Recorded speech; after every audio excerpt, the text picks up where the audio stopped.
Welcome to Security Weekly's Virtual Hacker Summer Camp 2020. I am your host, Matt Alderman. Yes, I am here today. Paul had the first few segments. I get the next few. Joining me for this interview segment is Stephen Boyer. He's co-founder and chief technology officer at BitSight. Stephen, welcome to Security Weekly. Hey, Matt. Thanks for having me. Pleasure to be here. So we're going to talk about remote work, but you guys did a survey. What I thought was interesting is you surveyed like 41,000 companies or something like that. I mean, your sample size is just gigantic. Can you just give us an overview of some of the interesting findings out of that survey results? Because I think it sets up some of the challenges organizations are going to face, are already facing, and then we can get into some of the nuances about what BitSight's doing about that. Yeah. So wasn't a survey so much as an analysis that we did where we were able to tie home configurations, or what we call work from home remote offices, to corporations. And so we're going to say, okay, this particular employee is connecting them from this IP address, and they're associated with this corporation. So what are the configurations on the home? And so we spend a lot of time measuring the performance and exposure of organizations. But what's been so different here with COVID is that most everyone is working at home. And so our question was, well, what does the configuration state look like? What does the performance look like on these remote offices, which is basically all the remote employees? And so we looked at a couple different aspects. We looked at, well, what are the services and vulnerabilities exposed externally at home? And then what kind of malware do we see coming out of the home? And so that's done with active analysis or scanning, and then it's also with a technique called sinkholing to see the malware coming out. And what was fascinating to see is that we were able to tie about 40,000 organizations from their corporate networks to the remote employees, and we're able to see that the probability of having malware at the home was 3 to 4 times higher. As you can imagine, okay, the work office has detections and protections, and that the probability of having more than one infection was 7.5 times higher, which is, hey, you might have a random infection at the office, but your probability of having many at home was much higher, 7.5 times higher, and that most of these home networks have 1 to 2 services exposed. About a quarter of these remote offices have these services exposed, where 1 in 7 of those services had an administrative interface exposed.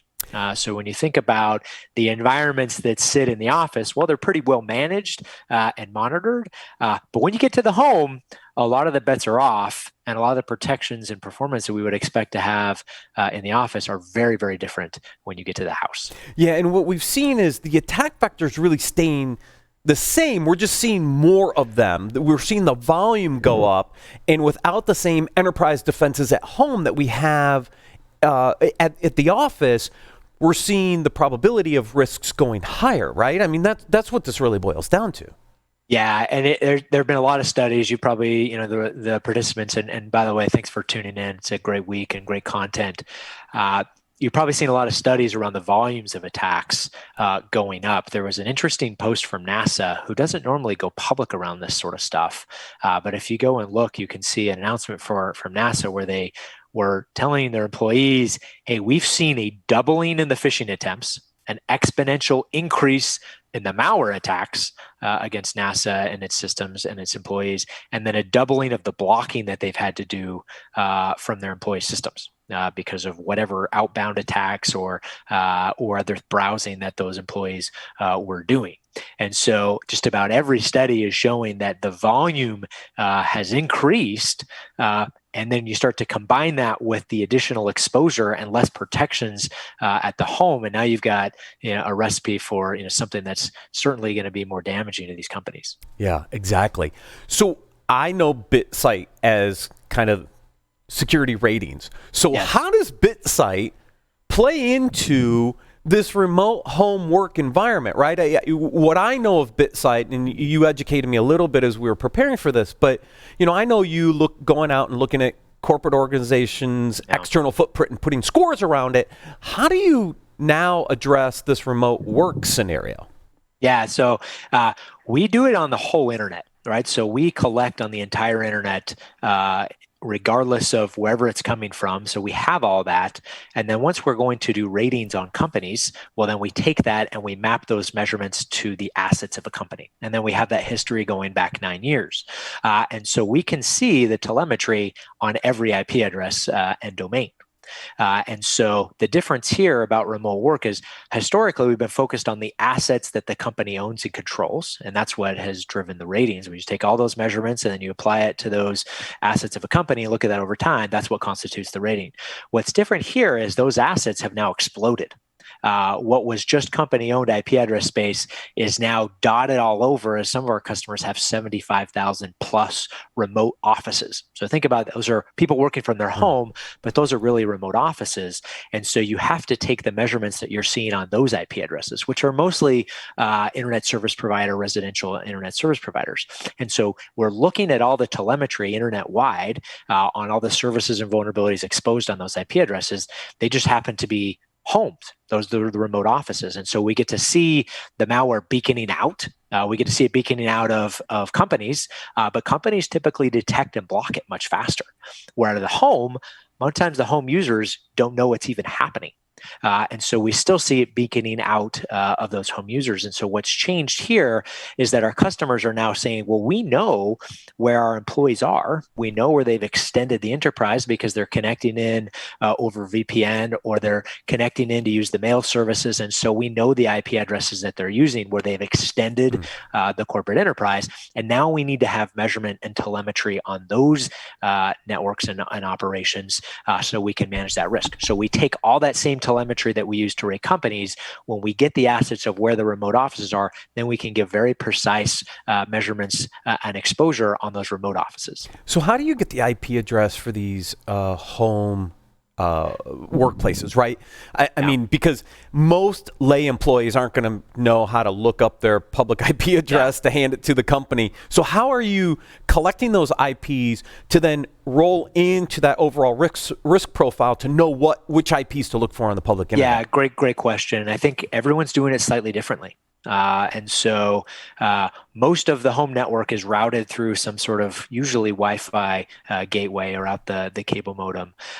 But when you connect into a service, let's say you are nobody dials in anymore, but let's say you VPN into the corporate network. Well, the time you get to that VPN concentrator, it knows the IP address that you've come from.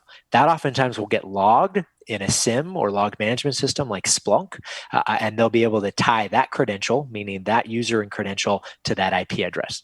Same thing if you're using Office 365. Let's say you don't go through VPN, but then you log into Office 365. Well, that Office 365 application knows the IP address from which you're authenticating.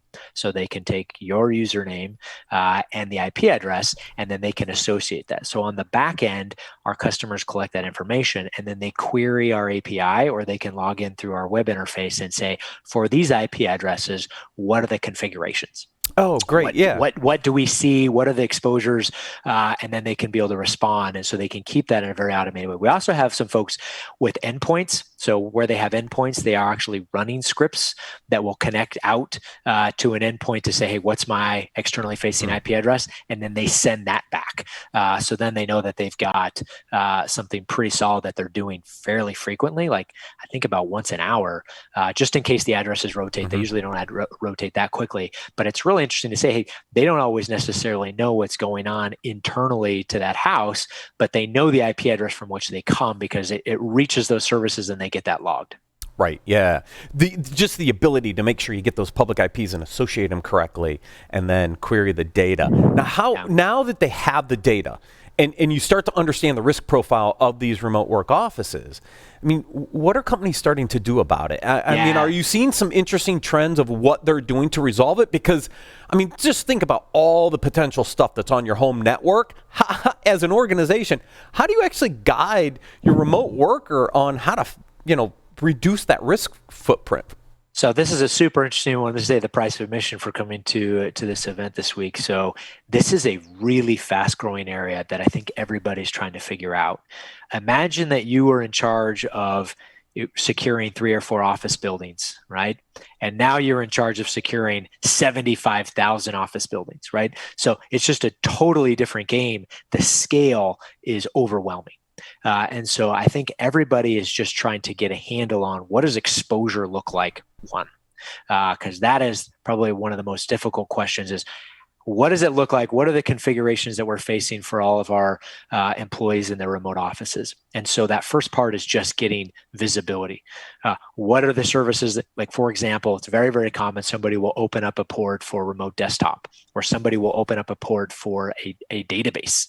And well, that could be port forwarded in. So just understanding that exposure is pretty key. That's on the external surface. The other side is, hey, for a lot of these folks, they didn't issue corporate desktops. They didn't issue corporate laptops. People are connecting in from their own personal machines, from grandma's machines, because these things happen so quickly. And so they can't even control the configuration states of those endpoints. So they want to know, what is our exposure from a compromise standpoint? And so it's really a prioritization exercise. And we're going through this with our customers now as they're trying to grapple with, hey, I was focused on just our corporate assets, and now I've got 75,000 remote offices. What does this exposure even look like? What they're starting with is visibility. Okay, what does this landscape look like in general? And then they're actually starting breaking it down by segment, which I think was pretty interesting. Some of the questions we got were, I'm going to start with my executives.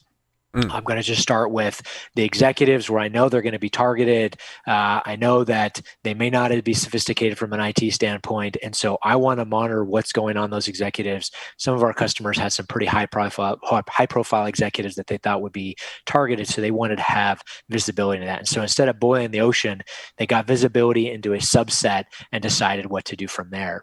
One of the ones that one of our customers is probably the most sophisticated is they've embedded this into their endpoint. So it queries out, and then they are auto adjusting policy based on what results come back.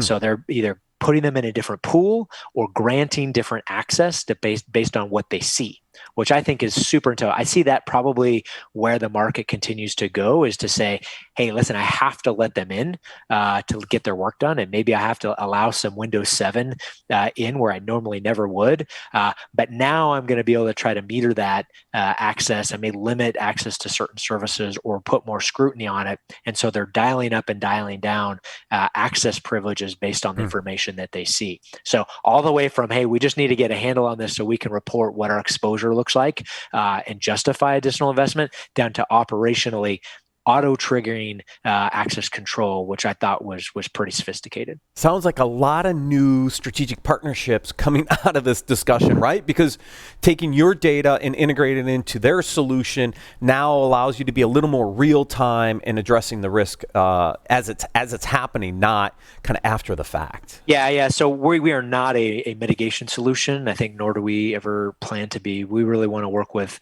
the folks who are in there making the changes, who can justify controls or make control state. And so anyway, and if you're listening, please, send me a note, boyer@bitsight.com, and love to chat with you about how we can integrate. Right now, everybody's scrambling with this one. And so, we're just giving this to our customers for free so they can get this access.